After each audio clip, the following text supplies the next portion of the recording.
Hi, it's John Binney, and it's my mission to raise the vibrations of billions of hearts. And I do so by creating a new song each day and also providing energy healing for people. And I'd like to share with you my experiences of writer's block and how that felt for me and how I was able to break through it. So first of all, if you're watching this and you came to watch this video because you have writer's block or are worried about experiencing it or have recently experienced it, I just want to say that I feel you, that it is really hard. It is a hard experience to go through. And I want you to know that everyone goes through it at some point in their lives, even if it's just for a minute. In my case, my writer's block was for about 15 years. I did write a handful of songs in those 15 years, but that 15-year gap is from my early 20s when I was in my second originals band. So from about 2000 to 2003, 4, I was in a couple of different bands. So I was a singer and guitarist, and they're like just rock bands. They were great fun. The first was called Fabian, and the second was called Incoming. And we played a lot of gigs around Edinburgh. And I remember one of the highlights was playing at the Ross Bandstand during the Edinburgh Festival, which was just fantastic. And somewhere in the earliest videos of my YouTube channel, you can see those videos. And I felt after that, I went quite a while without doing much music, and I really stopped writing. And every time I went to start writing a song, I'd pick up my guitar. It's like I've always got a guitar like right next to me. It's like that always feels good. But yeah, I would just feel like my songs weren't good enough. So if I started, maybe I'd try starting with a chord progression, and the chords in the guitar would just sound to me like every other song, or just like the last song I wrote, or where was it really going? And then I'd also try things like writing down lyrics, and then just like I'd feel really strongly passionate about the first couple of sentences, and then I would just get really stuck, and I'd be like, "Oh, it doesn't rhyme," or I just overthink it. And at the heart of all this was just this self-doubt, like lack of self-love, that I couldn't see at that time in my life that I was unique. I couldn't see that everything I created was unique, and that everything unique is uniquely beautiful in its own perfect way. And that there is no such thing as a bad song. There's no such thing as, the wrong way of creating. And so I didn't know these things, and I didn't acknowledge them. I didn't have a lot of self-love at that time, and so I just stopped. And I chose other passions in my life. I focused on my career in software development, and I made my way up through a couple of decades, up through the to like senior management positions and CTO, Chief Technical Officer roles in companies.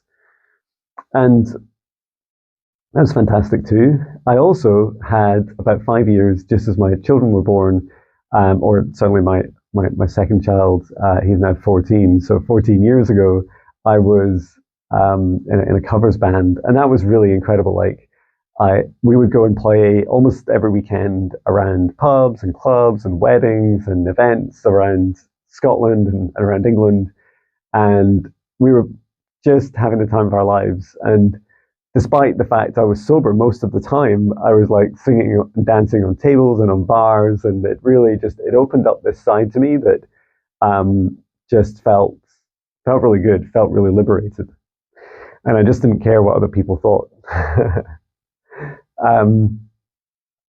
And then in 2017, and this was after a few years of playing open mic nights. There's At the time, there was one where I live just now, and every Wednesday we'd go and meet, and a few of us would play songs, and it was really super fun, and it really sparked something in me. And I also met people there. A dear friend who took me to my first meditation session, and so I went to a Kundalini yoga session, and I really meditated for the first time in my life, and it was a couple of hours, the session, and it was very intense for me. And when I meditated, I just saw like all the colors and energies and shapes of the universe as the planets and stars and galaxies are created, and it showed me this whole new aspect to reality, these new dimensions I've never seen or experienced. And I thought, this is amazing. Meditation is fantastic. And I was telling everyone else in the class, and they're like, oh, I didn't have quite the same experience, but everyone's experience was unique and beautiful. And so I really enjoyed that. And it's like, I'm going to do that every day. And so I practiced very quickly, just every morning. I'm definitely a creature of habit. Like I run for like 5 miles every morning, Monday to Friday, weekends off. And just before I do gym, after a run, I started meditating. And quite quickly, like I formed my own practice about how to meditate. And then I also started asking, I really wanted to talk to my spirit guides. Like I was really intrigued by the concept of spirit guides. Like, who are they? What do they do? How do you talk to them? And for me, they are this beautiful spirit team who are souls, and sometimes they're like, our souls are connected. That's a whole other subject to explain.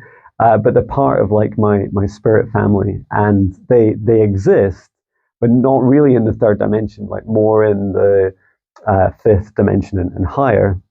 And they are here to help me on my journey, on my mission. And so I decided that I'd start asking them, like I wanted to talk to them, and I started asking for a message for a song each day. And to begin with, it was really hard because I just hear like it's hard enough meditating, right? And it's not long, 5 minutes, 10 minutes.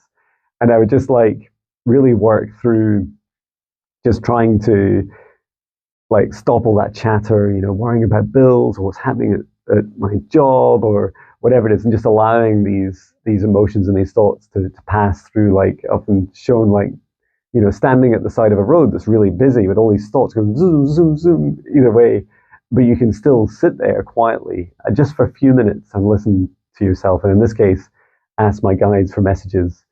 And so that practice, that daily practice, I've just found so incredible to do. If you go to my website, johnbinney.com, there is a free meditation series. And I think I can't remember the exact number, like 5 or so different meditations. And they're all variations of what I do each day. And in it, there's one where you talk to your spirit guides and you can ask for any messages, including lyrics for songs. And I found that really incredible to experience. That experience has taught me, for doing it for several years now, I've been doing that since 2017, that 5 years later I can talk freely to my spirit guides at any time during the day. And I also talk to them like the highest aspects of me when I'm creating the music as well. And it taught me so many principles, like every song is a gift.